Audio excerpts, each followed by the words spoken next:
ಬೇರೆ ಬೇರೆ gymnastics items ಆಗಲಿ ಹೀರೋ ಸರ್ ಕಿಟಿ ಸರ್ ತುಂಬ ಚೆನ್ನಾಗಿ ಮಾಡಿದ್ದಾರೆ. ಚಿನ್ನಯ್ಯ ಮಾಸ್ಟ್ರು ಫೈಟ್ ಮಾಡಿಸಿರೋದು ಆ್ಯಂಡ್ ಶ್ರೀ ಸರ್ ಡೈರೆಕ್ಟ್ ಮಾಡಿದರೆ ಅವ್ರು ಈ ಸಂಜೆ ಇದೆಲ್ಲ ಸಿನಿಮಾ ನೋಡ್ಕೊಂಡು ಈ ಸಿನಿಮಾಗೆ ನಾನು ಬರೋದಕ್ಕೆ ಕಾರಣ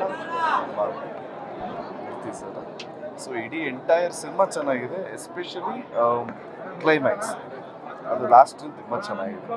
ಎಲ್ಲರೂ ಸಿನಿಮಾ ನೋಡಿ ಸ್ಟಾರ್ಟಿಂಗ್ ಇಂದ ಸಿನಿಮಾದ ಸ್ಟಾರ್ಟಿಂಗ್ ಇಂದನೇ ನೀವು ಸಪೋರ್ಟ್ ಮಾಡ್ಕೊಂಡು ಬರ್ತಾ ಇದ್ದೀರಾ ಸಿನಿಮಾಕ್ಕೆ.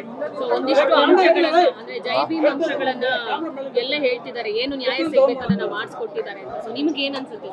ಇಲ್ಲ, ಸಿನಿಮಾ ಥರ ನೋಡಿದ್ರೆ ತುಂಬ ಎಂಟರ್ಟೈನಿಂಗ್. ಸೊ ಇದನ್ನೆಲ್ಲ ಏನು ಡೈವರ್ಟ್ ಮಾಡದೆ ನೀವು ಕ್ವೆಶ್ಚನ್ ಕೇಳ್ತೀರಾ ಅಂತ ಅಂದ್ಕೊಂಡಿದ್ದೆ, ಬಟ್ ಡೈವರ್ಟ್ ಮಾಡಿದ್ರೆ ಇಟ್ಸ್ ಓಕೆ. ಬಟ್ ಸಿನಿಮಾ ಥರ ನೋಡೋಣ. ಒಂದು ಕಮರ್ಷಿಯಲ್ ಸಿನಿಮಾ, ಒಂದು ಹೊಸ ಪ್ರಯತ್ನ, ತುಂಬ ಚೆನ್ನಾಗಿ ಮಾಡಿದ್ದಾರೆ. ಎಸ್ಪೆಷಲಿ ಕ್ಯಾಮ್ರಾಮನ್ ಸೆಲ್ವಂ ಸರ್ ಚೆನ್ನಾಗಿ ಮಾಡಿದ್ದಾರೆ, ಮತ್ತು ನನ್ನ ಗೆಳೆಯ ಉದಯ್ ಅವರ ಕಸಿನ್, ಸೊ ಇವರು ಮಾಡಿದ್ದಾರೆ. ಸೊ ಎಲ್ಲ ಗೊತ್ತಿರೋರೇ ಸಿನಿಮಾ ಮಾಡಿದ್ದಾರೆ. ಕಿಟಿ ಸರ್ ತುಂಬಾ ಚೆನ್ನಾಗಿ, ನಾನು ಹೇಳ್ದಂಗೆ ಸ್ಟಂಟ್ಸು ಎಲ್ಲ ತುಂಬ ಚೆನ್ನಾಗಿದೆ. ಸೆಲ್ವಂ ಸರ್ ಚೆನ್ನಾಗಿ ಕ್ಯಾಮ್ರಾ ಹ್ಯಾಂಡಲ್ ಮಾಡಿದ್ದಾರೆ. ಇಡೀ ಎಂಟೈರ್ ಟೀಮ್ಗೆ all the very best. Murthy sir ಎಷ್ಟು ಲಾಸ್ಟ್ ಟ್ವಿಸ್ಟ್ ಎಲ್ಲ ಇದೆ, ಚೆನ್ನಾಗಿದೆ, ಎಕ್ಸ್ಟ್ರಾರ್ಡಿನರಿ. All the best.